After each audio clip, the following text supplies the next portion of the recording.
بردار بیٹا، میرا لائق بیٹا کبھی بھی تاخیر نہیں کرتا، میری ضرورت کو خیال رکھتا ہے. آج کیا بات ہے کہ ابھی تک آیا نہیں. وہ بوڑھا باپ لاٹھی کا سہارا لیتے ہوئے مسجد نبوی شریف کی طرف چلا ہے. راستے میں دیکھا کوئی نوجوان اونٹے کو گرا ہوا ہے. قریب پہنچا، جیسے ہی پلٹا اپنا بیٹا تھا. بوڑھے باپ نے اپنے مال سے، اپنے کپڑے سے اس کا چہرہ صاف کیا. آس پڑوس کے لوگوں کو بلایا، لوگ اکٹھا ہوئے. اکٹھا ہونے کے بعد اس بوڑھے کو اور اس نوجوان کو لیا اور اس کے گھر تک پہنچا دیا. گھر پہنچا، بوڑھے باپ نے اس نوجوان کے ہاتھوں کو صاف کیا، چہرے کو صاف کیا، پانی کا چھینٹا مارا، اس کو ہوش میں لانے کی کوشش کرنے لگا. چند ساعت کے بعد، کچھ دیر کے بعد، تھوڑی دیر کے بعد اس نوجوان کو ہوش آیا، اٹھ کر بیٹھا. بوڑھے باپ نے کہا میرے چہیتے بیٹے، میرے لاڈلے بیٹے، میرے فرما بردار بیٹے، میرے داشیار بیٹے، میرے لائق بیٹے، میرے فائق بیٹے، کیا بات ہے؟ کیا حادثہ ہوا؟ کیا وجہ ہے کہ تم وہاں بے ہوش پڑے ہوئے تھے؟ وہ بیٹا نے تاریخ پوری داستان سنائی کہ ابا ایسے ایسے میرے ساتھ ہوا. میرے قدم کائی کی جانب پڑ رہے تھے. اتنے میں میرے ذہن میں آیت کریمہ ان الذین اتقوا اذا مسهم طائف من الشیطان تذکروا فاذا هم مبصرون، جیسے ہی آیت کریمہ میرے ذہن میں آئی میں بے ہوش ہو گیا. اس کے بعد نوجوان اتنا رویا، ہچکیاں بن گئی اور روتے روتے وہ پھر زمین پر گرا اور اس بار اس کی روح فضا سے پرواز کر گئی. روح سے موت نے آغوش میں لے کر حیات ابدی کا زندہ جاوید بوڑھا بنا دیا.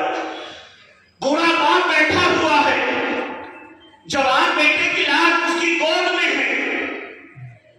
جوان کندھوں پر بوڑھے باپ کا جنازہ اٹھانا تو آسان ہے، لیکن بوڑھے باپ کے کندھوں پر جوان اولاد کا جنازہ اٹھانا ایسے ہی ہے جیسے قیامت کا نازل ہونا. ان بیچاروں سے پوچھو جن کے بوڑھے کندھوں پر ان کی جوان اولاد کا جنازہ ہوتا ہے. قدم اٹھتے نہیں ہیں، زمین چپک جاتی ہے، ہوش فاقہ ہو جاتے ہیں. جو ان کی زندگی کا سرمایہ تھا، بڑھاپے کا سہارا تھا، جب وہ چھلتا ہے نا تو ہوش ہو جاتے ہیں. رات کا وقت ہے، گھر میں سناٹا چھایا ہوا ہے. بیٹے کی لاش باپ کے گود میں پڑی ہوئی ہے، اس کے چہرے کو صاف کر رہا ہے، اپنے آنسو کو پوچھ رہا ہے. پڑوسیوں کو خبر ہوئی، آنے کے بعد لوگوں نے اس کو نہلایا، کفن پہنایا، نماز جنازہ پڑھی اور اس کو دفن کر دیا. فجر کا وقت ہے، مسجد نبوی شریف پھر سے بھری ہے. تمام شاہد مدینہ جو موجود تھے مسجد نبوی شریف کی طرف دوڑ رہے ہیں. نماز فجر کا وقت ہے. حضور کے صحابہ صفوں میں کھڑے ہوئے ہیں. امیر المومنین حضرت فاروق اعظم بھی موجود ہیں. نماز ختم ہوئی، فاروق اعظم نے پلٹ کر دیکھا، آج نوجوان نظر نہیں آ رہا. لوگوں سے پوچھا کیا بات ہے؟ نوجوان تو ہمیں پہلی صف میں دکھتا تھا، آج وہ نوجوان کہاں ہے؟ لوگوں نے کہا حضور راست میں ایسا حادثہ پیش آیا، اس نوجوان کا انتقال ہو گیا. آپ تعزیت کے لیے اس بوڑھے باپ کے پاس پہنچے. گھر جا کر بوڑھے باپ سے تعزیت کی، کہا کہ تم نے ہمیں کیوں نہیں اٹھایا، ہمیں کیوں نہیں بلایا؟ ہم بھی آتے، اس کے کفن دفن میں شریک ہوتے، نماز جنازہ پڑھتے، تم نے ہمیں کیوں نہیں بتایا؟ بوڑھا باپ کہنے لگا سرکار میں آپ کو دیکھتا ہوں امت کی غمخواری میں، نہ آپ کو دن میں چین ہے نہ رات میں سکون ہے.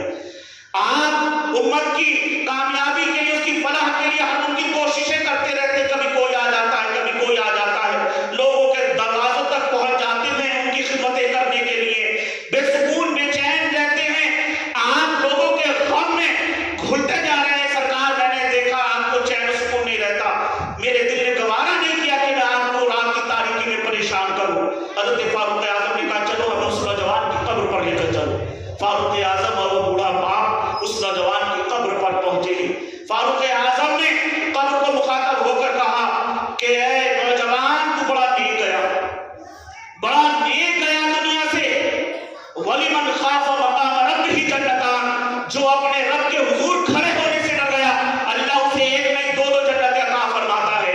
ابھی فاروق اعظم یہ کہہ رہے تھے کہ قبر سے آواز آ کے یا امیر المومنین صدقتا وَلِمَنْ خَافَ مَقَامَ رَبِّهِ جَنَّتَانِ، بے شک میرے رب نے مجھے ایک نہیں دو جنتیں عطا فرمائی. میرے رب نے مجھے ایک نہیں دو جنتیں عطا فرمائی ہیں. عزیزان ملت اسلامیہ، اپنے رب کی طرف رجوع کرو. اپنے دین کی طرف رجوع کرو، اپنے پیغمبر کی تعلیمات پر عمل کرو، برائیوں کو ترک کر دو، برائیوں کو چھوڑو، نمازوں کے پابند ہو جاؤ، شریعت مصطفیٰ کے پابند ہو جاؤ، دین مصطفیٰ کے پابند ہو جاؤ۔ اصلاح معاشرہ کا یہی پیغام ہے کہ حضور سے محبت اپنے سینوں میں اس طرح ڈال لو کہ تمہیں چاہ کر بھی کوئی تمہارے سینوں سے تمہارے رسول کی محبت نہ نکال پائے۔ اور جب سرکار سے محبت کرو گے، جب سرکار سے عشق کرو گے، سرکار پر اپنی جان مال سب کچھ قربان کرو گے، حضور کی سیرت سے سنت سے محبت کرو گے، تم دونوں جہان میں کامیاب ہو جاؤ گے۔ اور وہ وقت آئے گا جب تم اپنی زمین ناز کو فرش پر رکھو گے، عرش پر یہ تحریر کیا جائے گا کہ یہ وہی لوگ ہیں کہ دست و دست ہے، دریا بھی نہ چھوڑے ہم نے، بحر ظلمات میں دوڑا دیے تھوڑے ہم نے۔ شرط اتنی سی ہے کہ حضور کے وفادار غلام بن جاؤ، حضور سے محبت کر لو، حضور کی سیرت سے محبت کرو، اپنے اندر تعلیمی بیداری پیدا کرو، اپنے اندر اسلامی مضبوطی اور اپنے اندر وقار پیدا کرو، انشاءاللہ تم دونوں جہان میں کامیاب ہوگی۔ اللہ کریم اپنے رسول پیارے حبیب سرور کائنات صلی اللہ علیہ وسلم کے صدقے میں ہم سب کو عمل کی توفیق عطا فرمائے۔ کہنے سننے میں کسی طرح کی کوئی غلطی سبب ہوئی تو مولا اسے معاف فرمائے۔ استغفر اللہ ربی من کل ذنب واتوب الیہ، وآخر دعوانا ان الحمد للہ رب العالمین۔ میرے ساتھ آپ بھی پڑھ لیں، اشہد ان لا الہ الا اللہ